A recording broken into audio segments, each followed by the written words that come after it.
Oiê, vamos falar de O Menino e a Garça? Sejam muito bem-vindos a mais um vídeo, a mais uma explicação. E hoje eu vou falar sobre um pouco de como que você pode utilizar na sua redação, inclusive colocando em um parágrafo para você poder ver o exemplo que eu daria, uns temas possíveis e também o que eu achei sobre o filme, que talvez, muito provavelmente vai ser o último do Miyazaki, que se chama O Menino e a Garça. Esse filme vai tratar da história de um menino chamado Mahito, que ele vai percorrer uma jornada não somente uma, uma jornada fantástica, mas também introspectiva a respeito da superação de um trauma que ele teve, que é de um incêndio que acontece na sua cidade antiga de Tóquio e que agora ele vai mudar para a área rural para que ele possa não somente se recuperar mentalmente, mas também fisicamente. Então ele vai percorrer toda essa história para que a gente possa também acompanhar com ele, com outros personagens que aparecem também, e inclusive a Garça. Então a primeira forma que eu já posso já reconhecer que a gente pode utilizar muito facilmente esse tipo de repertório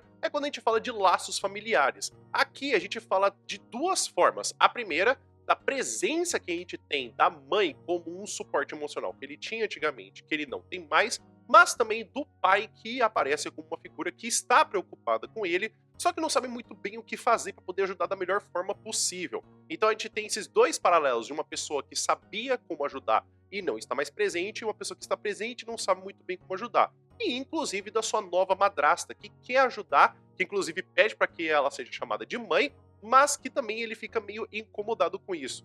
Então a gente pode perceber que laços familiares são algo que a gente tem naturalmente, não é uma coisa que é extremamente latina, mas também é uma coisa que é japonesa de que, sim, é necessário, é presente e que a gente precisa sim ter. O segundo que a gente pode ver, assim como eu já falei na descrição do filme, é da superação de traumas. A gente está ao longo de todo o filme acompanhando a jornada do Mahito, de como que ele está superando esse trauma da sua mãe que foi embora e ele nunca mais pôde perceber, pôde falar com ela. Ele é muitas vezes ao longo de todo o filme, ameaçado e também provocado para que ele possa ver a mãe de novo. Então eu acho que falar de superação de traumas não é tão simples, porque assim como ele perdeu a mãe, será que quando ele tivesse a oportunidade de novo para poder ver a mãe dele, ele não estaria realmente querendo fazer com que essa oportunidade acontecesse? Como por exemplo você, será que você não gostaria de ter uma outra chance para que um trauma não acontecesse ou que você tivesse simplesmente um encerramento? Como por exemplo, ele nunca conseguiu falar tchau para a mãe dele. Talvez essa é uma das coisas que a gente possa perceber ao longo do filme que é mais destacado, que é como superar um trauma. E assim, como eu falei, eu acho que uma forma boa de a gente poder conseguir identificar um filme para colocar numa redação é de a gente colocar ele em um tema. Então eu pensei no tema de declínio na saúde mental, entre a falta de apoio e a aceitação do estado mental. Esse seria um tema bem VUNESP, então eu acho que ele teria bem uma carinha para poder cair nisso, e como a gente tem esses dois pontos, eu vou focar aqui especificamente do que a gente tem da aceitação do estado mental. Então perceba aqui comigo como que ficaria esse parágrafo. Então o parágrafo fica assim. Inicialmente é necessário destacar a importância da presença de profissionais e de familiares que ajudem pessoas que estão superando traumas para que elas se sintam acolhidas. No entanto, não cabe unicamente aos demais que eles estejam presentes, mas também que o indivíduo aceite ajuda e perceba a necessidade de mudança de postura. Assim como é retratado na obra cinematográfica O Menino e a Garça, a personagem Mahito passa por uma nova fase da sua vida, pois mudou de cidade e agora está sem sua mãe. Ainda que seu pai esteja ciente da situação difícil e a sua nova madrasta queiram ajudá-los, Mahito ainda precisa passar ao longo de toda a narrativa uma jornada pessoal para que consiga melhorar. Da mesma forma, o protagonista assemelha-se com o ser humano odierno, que precisa reconhecer a ajuda e o problema. Assim, é necessário que a ideia de aceitar suporte e identificar quando você o precisa se torne senso comum na contemporaneidade. Então aqui dá pra perceber que quando a gente fala de repertório, a gente precisa fazer com que ele seja por ou aproximação ou por afastamento. Então perceber que quando a gente utiliza alguns tipos de repertórios, não é porque ele encaixa 100% dentro de um tema. Logicamente eu tentei fazer com que o tema ele fosse um pouquinho mais parecido com a discussão que a gente tem dessa redação. Mas antigos temas, como a gente tem, como por exemplo, a busca de padrão idealizado, que já caiu no Enem PPL, ou até mesmo que a gente já teve do estigma associado a doenças mentais que tivemos no Enem oficial, são temas que dá pra gente conseguir colocar esse tipo de repertório também. Perceba sempre que quando a gente fala de repertório, é muito mais por aproximação e também quando a gente tem de opostos do que é 100% falando sobre o tema. Até porque o filme é uma grande viagem, não dá pra gente poder fazer um tema específico que só esse filme poderia encaixar como repertório. A terceira forma, ou também até o terceiro tópico, seria o da responsabilidade parental. Eu acho que a gente percebe ao longo de todo o filme que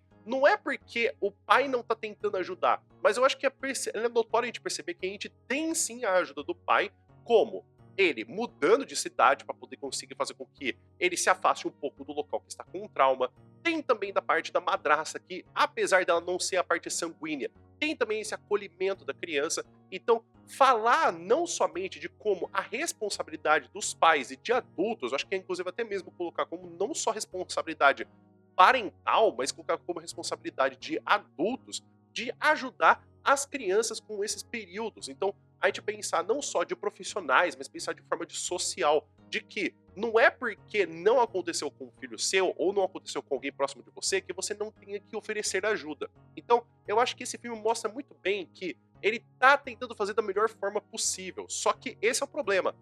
O Marrito é uma personagem muito quieta, então ele não sabe exatamente o que oferecer. Então, ele vai tentando oferecer de todas as formas possíveis e sempre mostrando que sim, ele quer proteger o Marrito e fazer com que ele tenha uma boa vida, mas não impedindo totalmente de que ele tenha a sua própria vida. O quarto ponto seria o de amadurecimento. Então a gente vai percebendo que ao longo do filme ele vai ficando bem quietinho, mas depois ele começa a falar mais e também, inclusive, ele vai fazendo outras coisas ao longo do filme que vão parecendo até uma personagem completamente diferente do que a gente tem no começo. Apesar da gente ter depois uma passagem de uns 2, 3 anos, eu acho, que a gente tem bem no finalzinho do filme, esse amadurecimento a gente vê não somente com uma parte física, mas a gente vê mais especificamente com uma parte psicológica. Então eu acho que é aí que mora uma das grandes genialidades desse filme, que é, não é precisar fazer com que a pessoa fique velha para aí ficar sábia. É muito um filme que fala sobre como a gente tem esse coming of an age, né, que é esse amadurecimento, que é como que a gente lida com as nossas percepções de mundo e como que a gente tem a oportunidade de poder amadurecer. Então tem muita gente que pode ficar falando que as pessoas não amadurecem ou não tem situação. Às vezes a gente precisa de algumas situações e também pessoas que dão suporte para que possa ter esse amadurecimento. E aí vem tanto da parte profissional, quanto da parte de família, ou até mesmo, sei lá, uma garça que aparece na sua janela e fica batendo enquanto está dormindo. Assim como eu falei do tema que eu tinha dito para vocês, sobre o tema que poderia ser bem carinha de VUNESP, que é o declínio na saúde mental entre a falta de apoio e aceitação do estado mental, eu acho que tem outros temas possíveis que a gente for parar para pensar no filme, como, por exemplo, a gente poderia pensar no Enem, que sempre traz um problema, e aí a gente vê uma forma de como a gente pode melhorar ou se não solucionar completamente o problema. Como, por exemplo, os desafios para o amadurecimento emocional de jovens no Brasil. E seria um tema bem com a carinha do Enem, que a gente poderia, então, ver algumas formas mostrando de por que é tão difícil a gente falar de amadurecimento emocional, ou até mesmo que a gente poderia ver quais são as maiores causas que lidam fazendo com que a gente tenha uma dificuldade de encontrar profissionais, ou até mesmo os pais que não dão apoio, e aí também algumas formas de poder ajudar, como por exemplo, a gente poderia ter até a disponibilidade de pessoas com linhas de telefone para poder ajudar essas pessoas a conversar, ou se não com chats online. E aí a gente tem também uma que seria um pouquinho mais de Unicamp. Então a Unicamp traria para você um gênero discursivo que poderia fazer com que isso fosse semelhante para a gente poder então ver esse tipo de redação. Como por exemplo, eu acredito que um discurso para você poder falar para os alunos formandos do terceiro ano que acabaram de sair da educação da Covid é uma forma de a gente conseguir fazer com que a gente tenha mais ou menos parecido com o que a gente tem do filme. Então, uma jornada muito difícil que foi esse período da Covid de educação, falar para eles que sim, foi muito difícil, que a gente teve muitas perdas, mas que a gente tem como amadurecer e que estamos conectados uns com os outros. Então eu acho que seria uma boa máscara social e um bom gênero discursivo para poder se escrever ao longo da redação. Eu acho que um outro tipo de tema que também leva mais para o lado metafórico, que é a carinha mais da FUVEST, seria o do Tristeza Tem Fim. É mais ou menos o que eu tentei fazer com uma repertório que fala que tem uma música, né? Um sabia que é Tristeza Não Tem Fim, Felicidade Sim. Então eu fiquei mais pensando nessa ideia de que como que a gente pode ter a delimitação da tristeza, assim como a gente tem vários outros tipos de filósofos que falam, como por exemplo Schopenhauer, que ele fala que a tristeza é uma eterna certeza e que a gente tem momentos de interrupção de felicidade. Então eu acho que esse tema poderia ser pro sim, pro não, ou até mesmo poderia ter um fim, mas não tem por causa de, e aí a gente teria um tema bem legal de poder se trabalhar. E por fim, eu acho que também um tema como a cara da UERJ, né, ou senão que eu aprendi também a falar que é o ERJ, né? Então, né? O ERJ, né? Da Universidade do Estado do Rio de Janeiro, que pega uma obra e aí, a partir da obra, faz uma análise ou uma pergunta. Então, apesar de eu não ter gostado do ano passado, que falou qual que é a moral da história do filme, eu acho que já teve temas muito mais inteligentes que esse, muito mais não é inteligente, mas muito mais provocativos. Eu acho que essa é a palavra boa pra poder dizer. Que seria, por exemplo, o que leva personagens como Marrito em O Menino e a Garça a aceitarem ajuda. Eu acho que esse seria um tema bem parecido com o que já caiu, inclusive, do Vidas Secas, que fala do comportamento do Fabiano. Então, eu acho que esse tipo de pergunta seria bem legal para poder fazer de uma redação. E o quinto, que eu acho que é o tópico mais importante, que faz aquele grito cultural entre o que a gente tem do Japão e o que a gente tem da cultura americana, que é como lidar com a morte. Eu acho que a morte é um tópico muito pesado, principalmente porque a gente tem da cultura europeia e da cultura americana, porque não se fala. Então, sempre tenta se evitar falar, se usar as mesmas palavras. Então, falar que quando o cachorro ele não morre, né? O cachorro ele vai para uma fazendinha, que o peixe ele foi nadar no oceano, que a mãe bateu as botas em vez de falar que a mãe faleceu. Até mesmo o uso de verbo, né? Falar que faleceu, padeceu, que foi de uma dessa para melhor. Então, esse tipo de assunto é muito comum já no Japão, que se fala com muita frequência. Mas também é uma coisa que a gente tem como um grande problema. Se no Japão a gente tem essa normatização de se falar sobre a morte, também se tem uma taxa alta de problemas relacionados com saúde mental. Então a gente não pode deixar de perceber que tanto no Japão existe esse tópico bem normalizado, mas também com um problema também dessa taxa de saúde mental, assim como também em países europeus e países americanos, que não se fala e que é um tabu, que também tem esse mesmo problema. Então, eu acho que falar desse assunto no filme, como fez de forma tão responsável, tão madura, para poder falar para as crianças, como por exemplo foi nesse filme do Menino e a Garça, eu acho que é um tópico muito interessante, que é como que a gente fala de morte? Como que a gente pode tratar? Por exemplo, é porque a gente deixou a pessoa, tipo, a gente fez as nossas pazes, é porque a gente tá esquecendo ela, ou porque a gente aceita isso como um traço do passado? Se a gente deixar de fazer com que a gente vá essa ideia de tipo, não, eu vou deixar ela passar. Será que é porque a gente tá se tornando uma pessoa melhor ou uma pessoa pior? Eu acho que também, inclusive, se você não quer utilizar esses repertórios na sua redação, tem alguns repertórios muito parecidos, como por exemplo, que a gente tem o do mito da caverna de Platão, que fala do que a gente tem exatamente dessa realidade que a gente tem, dessa verdade que a gente quer chegar, mas a gente tem sombras disso. Então eu acho que é muito importante nesse filme, como a gente vai ter essa jornada pelas suas próprias emoções, existe também a jornada pela verdade. Que a gente tem alguns traços, alguns borrões do que é a verdade, como a gente tem também no filme e também a gente tem no mito da caverna de Platão. Existe um outro repertório também que eu acharia bem interessante se falar, que é da modernidade líquida. Então, assim como a gente tem esse problema com a parte do que a gente fala da liquidez das emoções, da liquidez das relações, eu acho que falar de como que a gente tem algumas estruturas sólidas que são necessárias a gente ter, como por exemplo a amizade, a família, é para colocar em xeque o que elas valem, porque apesar mesmo de no filme ser meio forçada essa parte da madrasta, o pai é muito consolidado. Então eu acho que assim, não é só porque é de sangue que a gente tem que respeitar uma família, mas também como é uma parte importante. Não só eles, como a amizade e a confiança, como por exemplo o Marrito vai ter com outras pessoas. E acho que por fim, um outro repertório muito legal, que é bem parecido também com essa parte que a gente tem desse filme, que acho que traz uma parte muito assustadora, que é o que a gente tem do deserto, com o Bem-vindo ao Deserto do Real, que foi escrito inclusive pelo filósofo Slavoj Zizek, espero estar falando corretamente o nome dele. Porque o que acontece é que, na verdade, quando uma obra vai se aproximando muito da realidade, ela tende a fazer com que a gente fique assustado. Então, a gente tem o problema de que, geralmente, a realidade é uma coisa que machuca a gente e que a gente tenta evitar essa realidade. No próprio filme, a realidade que o Marrito precisa lidar é de que a mãe se foi e que ele precisa superar isso.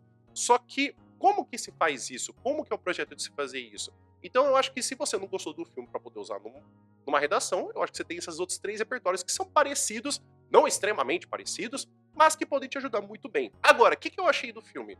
Sinceramente, eu achei que o filme, a animação, atrapalhou para poder conseguir perceber tanto do roteiro. É assim, é um filme muito bem desenhado, é um filme muito bonito. Você vê cada uma das pessoas passando ali na tela e cada uma tem uma movimentação diferente. Então é um filme que enche os seus olhos de animação. E até mesmo que você vai pensando que tem umas coisas muito loucas acontecendo. Eu mesmo tava conversando com a minha melhor amiga quando a gente tava vendo o filme.